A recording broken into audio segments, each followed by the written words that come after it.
80 के दशक में एक ऐसी फिल्म आई जिसने लोगों के दिलों में रहस्य, रोमांच और डर तीनों को एक साथ जगा दिया।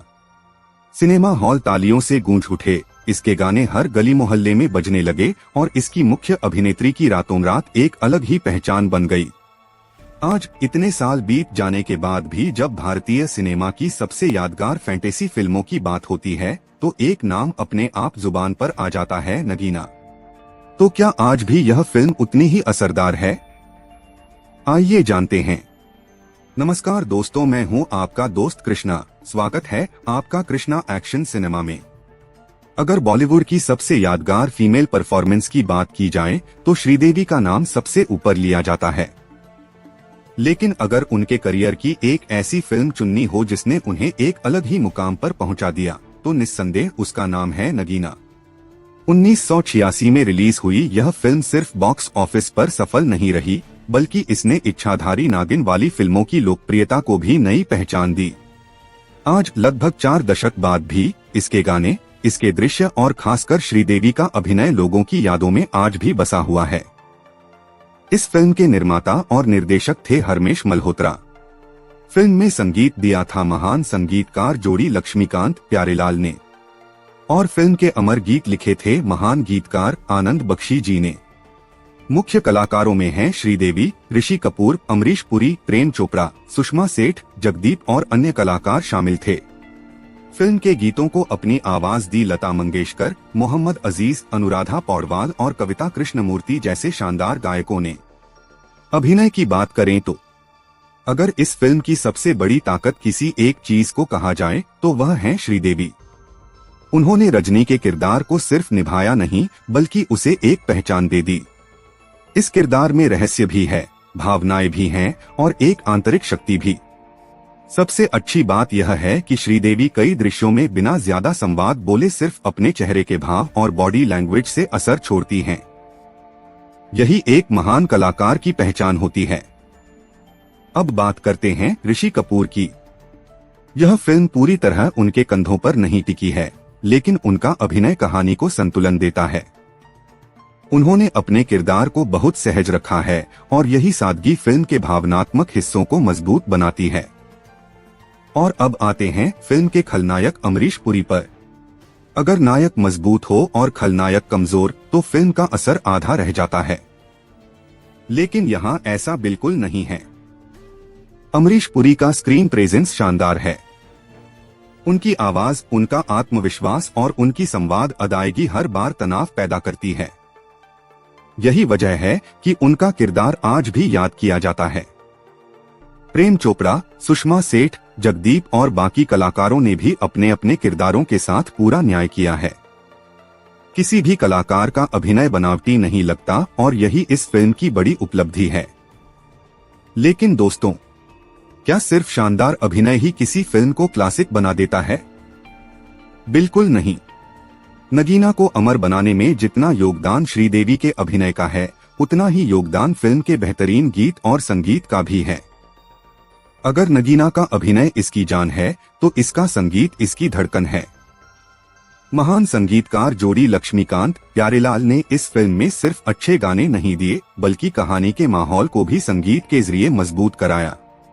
रोमांस हो, रहस्य हो या तनाव, हर भावना के लिए अलग संगीत सुनाई देता है और यही इस फिल्म की बड़ी ताकत है। गीतकार आनंद बख्शी ने भी आसान लेकिन असरदार शब्दों का इस्तेमाल किया। यही वजह है कि फिल्म के कई गीत दशकों बाद भी लोगों की जुबान पर हैं। अब बात उस गीत की जिसके बिना नगीना की चर्चा अधूरी है, मैं तेरी दुश्मन, दुश्मन तू मेरा। एक कालजयी गीत। यह सिर्फ एक सुपरहिट गाना नहीं बल्कि हिंदी सिनेमा का एक आइकॉनिक फिल्मी मोमेंट है। इस गाने में लता मंगेशकर की दमदार आवाज, श्रीदेवी का शानदार नृत्य और लक्ष्मीकांत प्यारेलाल का ऊर्जावान संगीत तीनों मिलकर ऐसा असर पैदा करते हैं कि यह दृश्य आज भी याद किया जाता है। फिल्म के दूसरे गीत भी कहानी के साथ चलते हैं, इसलिए कहीं भी यह महसूस नहीं होता कि गाने सिर्फ समय बढ़ाने के लिए डाले गए हैं। और हाँ, मैं यहाँ मोहम्मद अजीज साहब का जिक्र जरूर करना चाहूँगा। 80 और 90 के दशक में उनकी आवाज ने अनगिनत फिल्मों को यादगार बनाया। इस फिल्म के संगीत में भी उनका योगदान सम्मान के साथ याद किया जाना चाहिए। उनके साथ अनुराधा पौडवाल और कविता कृष्णमूर्ति जैसी बेहतरीन आवाजों ने भी एल्बम को समृद्ध बनाया। अब अगर फिल्म की कहानी की बात करें तो नगीना की सबसे बड़ी खासियत यही है कि यह सिर्फ एक नागिन की कहानी बनकर नहीं रह जाती। फिल्म की कहानी प्यार, विश्वास, रहस्य और तंत्र मंत्र जैसे तत्वों को बहुत ही दिलचस्प तरीके से जोड़ती है। शुरुआत से ही कहानी दर्शकों के मन में कई सवाल छोड़ती है और जैसे जैसे फिल्म आगे बढ़ती है, हर नया मोड़ उत्सुकता को और बढ़ाता है। यही वजह है कि लगभग 2.5 घंटे की यह फिल्म कहीं भी बोझिल महसूस नहीं होती और दर्शक अंत तक कहानी से जुड़े रहते हैं। अब निर्देशन की बात करें तो हरमेश मल्होत्रा ने सबसे समझदारी वाला फैसला यह लिया कि उन्होंने फिल्म को सिर्फ स्पेशल इफेक्ट्स के भरोसे नहीं छोड़ा। उन्होंने पहले किरदारों को मजबूत बनाया और फिर फैंटेसी को कहानी का हिस्सा बनाया। इसलिए फिल्म आज भी भावनात्मक रूप से जुड़ी हुई महसूस होती है। हाँ, आज के हिसाब से कुछ विजुअल इफेक्ट्स और कुछ दृश्य पुराने लग सकते हैं। कुछ जगह फिल्म की गति भी थोड़ी धीमी महसूस होती है। लेकिन अगर आप 1986 के दौर को ध्यान में रखकर देखें तो यह कमियां फिल्म की सबसे बड़ी खूबियों के सामने छोटी पड़ जाती हैं। अब बात आती है, क्या आज भी नगीना देखनी चाहिए? अगर आपने यह फिल्म पहले कभी नहीं देखी है तो मेरा जवाब है हाँ, बिल्कुल देखनी चाहिए। लेकिन एक बात ध्यान रखिए, इसे 2026 की फिल्म मानकर नहीं बल्कि 1986 के सिनेमा के नजरिए से देखिए। तब आपको समझ आएगा कि सीमित तकनीक के बावजूद इस फिल्म ने अपने अभिनय, संगीत और निर्देशन के दम पर इतनी बड़ी सफलता कैसे हासिल की। मेरे लिए नगीना की सबसे बड़ी ताकत है श्रीदेवी, जिन्होंने इस किरदार को हमेशा के लिए अमर बना दिया। ऋषि कपूर ने कहानी को संतुलन दिया, अमरीश पुरी ने एक यादगार विरोधी किरदार निभाया और हरमेश मल्होत्रा ने फैंटेसी और भावनाओं के बीच अच्छा संतुलन बनाए रखा। मैं इस फिल्म को दूंगा 4.5 स्टार। अगर आप हिंदी सिनेमा की उन फिल्मों को देखना चाहते हैं जिन्होंने अपने दौर पर गहरी छाप छोड़ी तो नगीना आपको एक बार जरूर देखनी चाहिए। अब आपकी बारी। क्या आपके अनुसार नगीना बॉलीवुड की सबसे बेहतरीन इच्छाधारी नागिन फिल्म है या आपको कोई दूसरी फिल्म ज्यादा पसंद है? अपनी राय कमेंट में जरूर लिखिए। और आखिर में एक छोटी सी जानकारी उन सभी दर्शकों के लिए जिन्हें नगीना पसंद आई है। इस कहानी का सफर यहीं खत्म नहीं होता।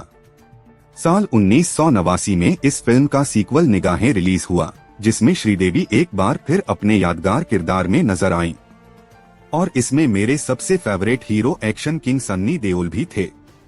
बहुत जल्द कृष्णा एक्शन सिनेमा पर हम लेकर आएंगे निगाहें का भी एक विस्तृत रिव्यू। जानेंगे कि क्या यह फिल्म नगीना के जादू को आगे बढ़ा पाई, इसकी कहानी में क्या नया देखने को मिला और क्या यह अपने पहले भाग जितनी यादगार साबित हुई। अगर आप वह वीडियो मिस नहीं करना चाहते और अगर आपको हमारा यह रिव्यू पसंद आया हो तो वीडियो को लाइक करें, शेयर करें और ऐसी ही क्लासिक फिल्मों के ईमानदार और दिल से किए गए रिव्यू देखने के लिए कृष्णा एक्शन सिनेमा को सब्सक्राइब करना बिल्कुल मत भूलिए। मैं जल्द मिलूंगा आपसे निगाहें और अन्य यादगार क्लासिक फिल्मों के दमदार रिव्यू के साथ। तब तक के लिए नमस्कार। जय हिंद।